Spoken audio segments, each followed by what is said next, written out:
Astrology for November. Trust you're all doing well out there, and thank you for taking the time to tune in to the video.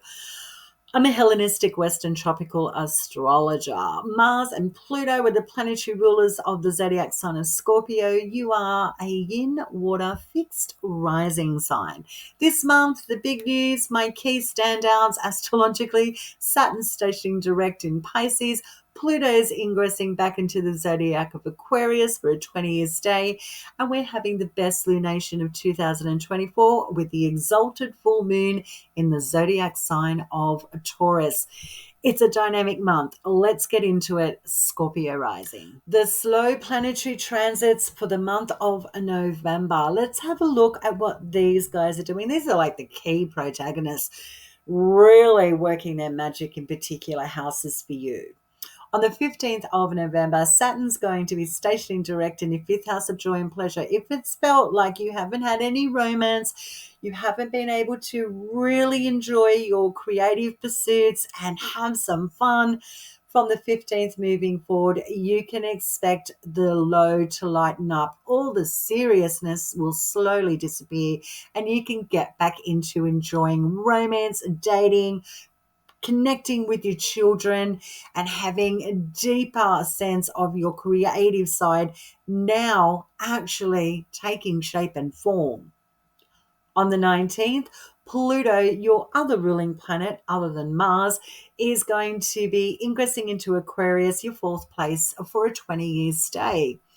Pluto, which is all about bringing in the wealth, getting rid of things that are old, transiting in the house of real estate, property, family. There could be a serious upgrade in the next 20 years of developing wealth and more liberation and more freedom connected to communication amongst family members and even finding your place for the long term. Neptune continues its retrograde in Pisces, your fifth house of joy and pleasure, and won't go direct until next month on the 7th of December.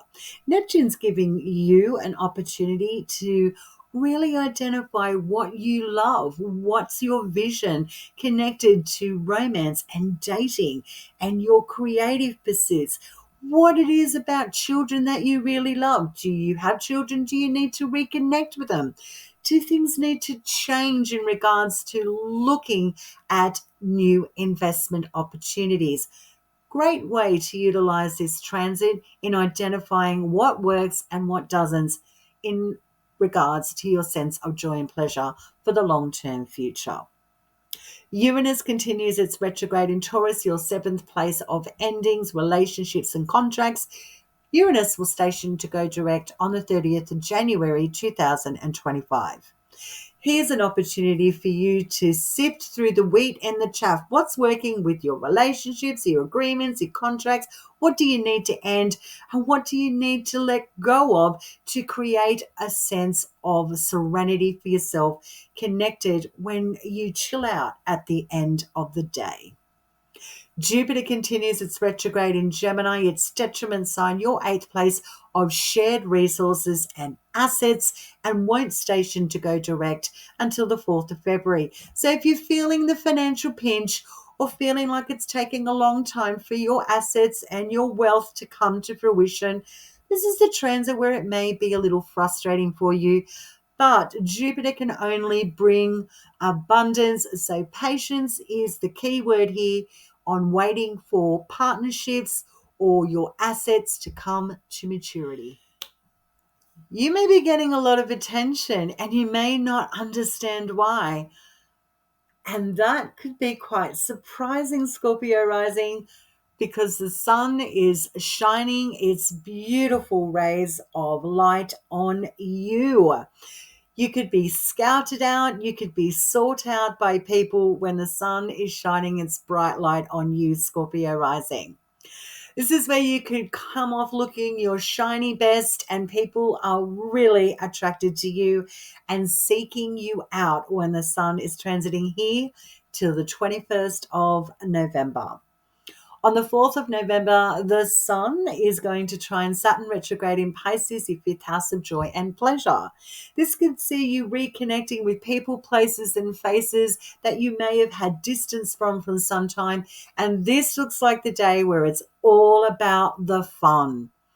On the 21st, the Sun then moves on into Sagittarius, your second place, until the 21st of December.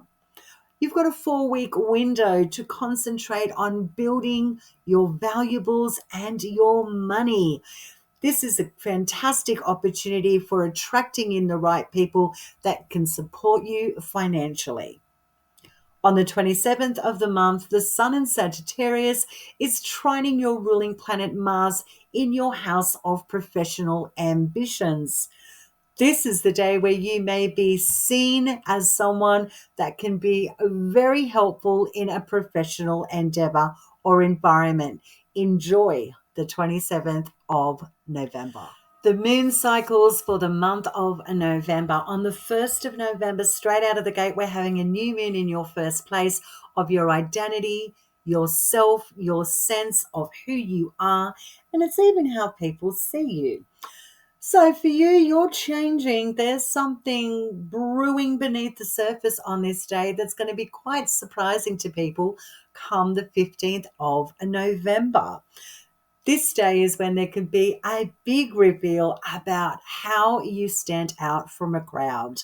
You may be announcing the ending of an agreement, contract, or a negotiation with a relationship or a partnership. You may be putting something to bed or cashing in on something that has been very long in the tooth. This could be lined up with your local environment, your siblings, your cousins. You could see something that you have been invested in for some time, connected to those people, now coming back to support you on this day. That is quite lucrative. A lovely lunation coming up for you on the 15th of November, Scorpio Rising. Mars, your ruling planet, has been transiting in Cancer. It's a full zodiac sign, not doing so well, your 9th place, and then leaves the zodiac sign of Cancer on the 3rd of November and ingresses into Leo, your 10th house, for the rest of November.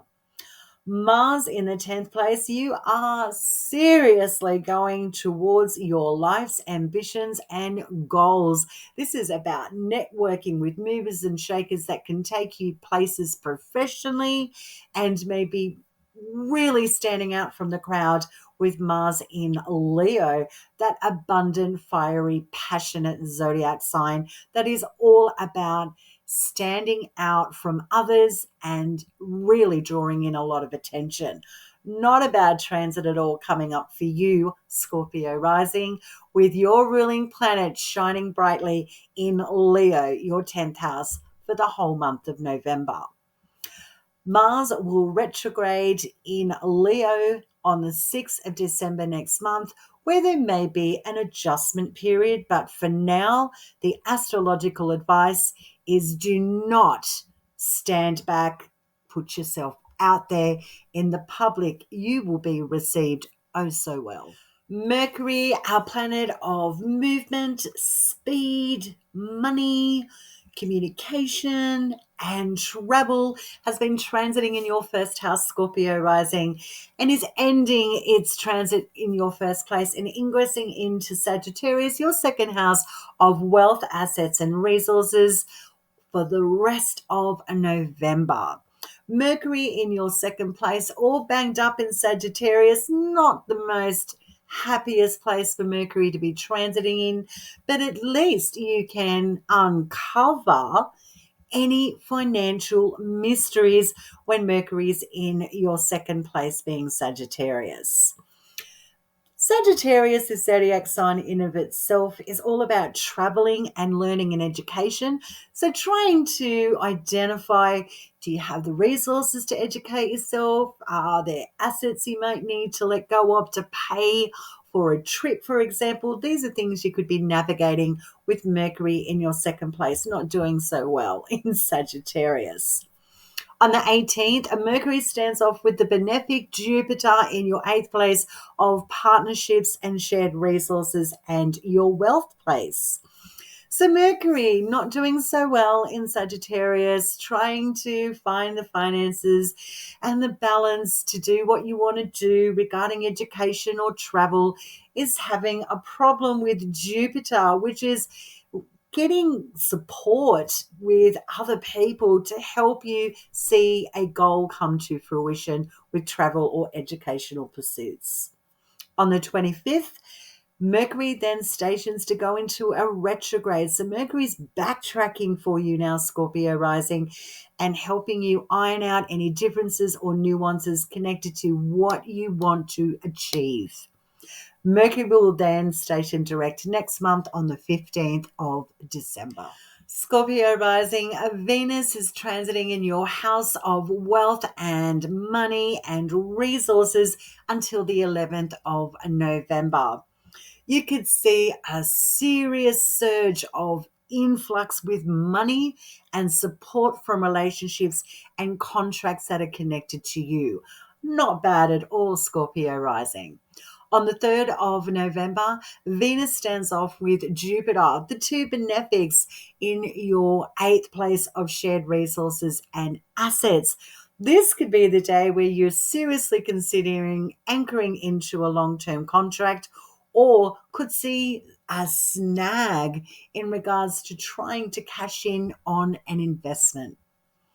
On the 11th, Venus then ingresses into Capricorn until December the 7th. And this is your 3rd house of short distance travel, siblings, cousins, your neighborhood, your neighbors. It's to do with vehicles, technology, technological gadgets, phones, computers, etc., and educational pursuits. When you have Venus stepping into your 3rd place, which is very, very busy, you could see relationships or contractual opportunities that are going to take you places for the long term. On the 22nd, a Venus sextiles Saturn in Pisces, your 5th place. This is the day where you can find love in the most unsurprising place, which is your local environment. You may be also connecting with some serious movers and shakers that can boost up your finances on this day. Not bad at all, Scorpio rising. Stay cosmic, Scorpio rising, and really thank you so much for taking the time to listen to your astrology for the month of November 2024. I have an announcement. I put a poll up on the community page. I'm a Bubba channel, so I'm just feeling my way through all the little creative things you can do here on the YouTube platform. And I put this poll up a couple of months ago. I have 5 votes.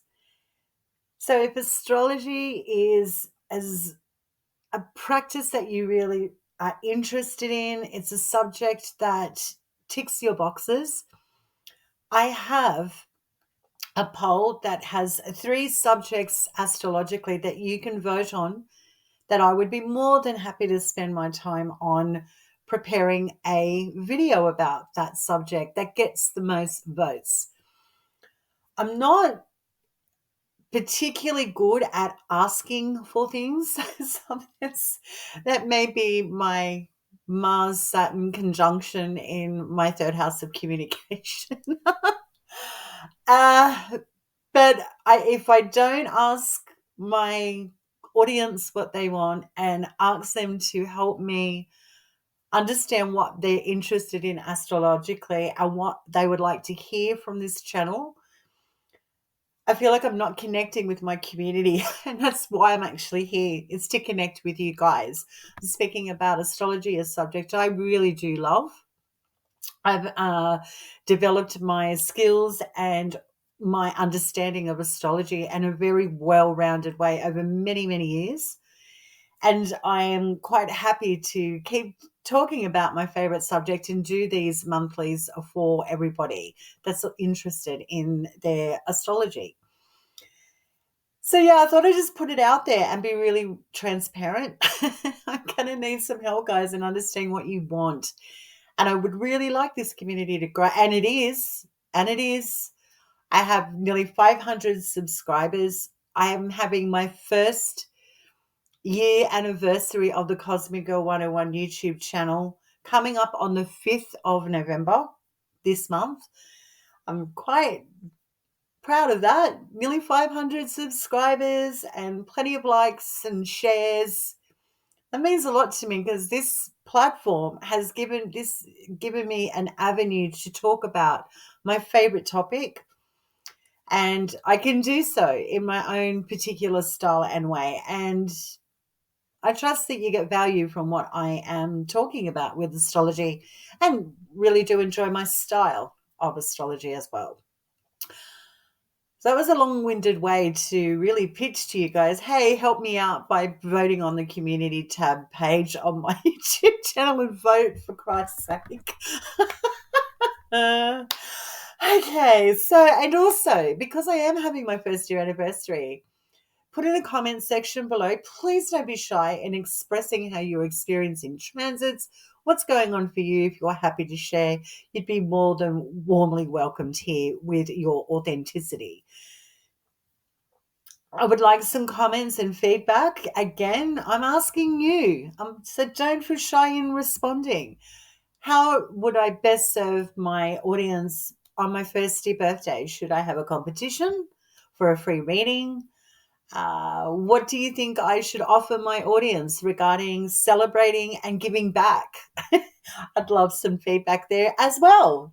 I'm very demanding, aren't I?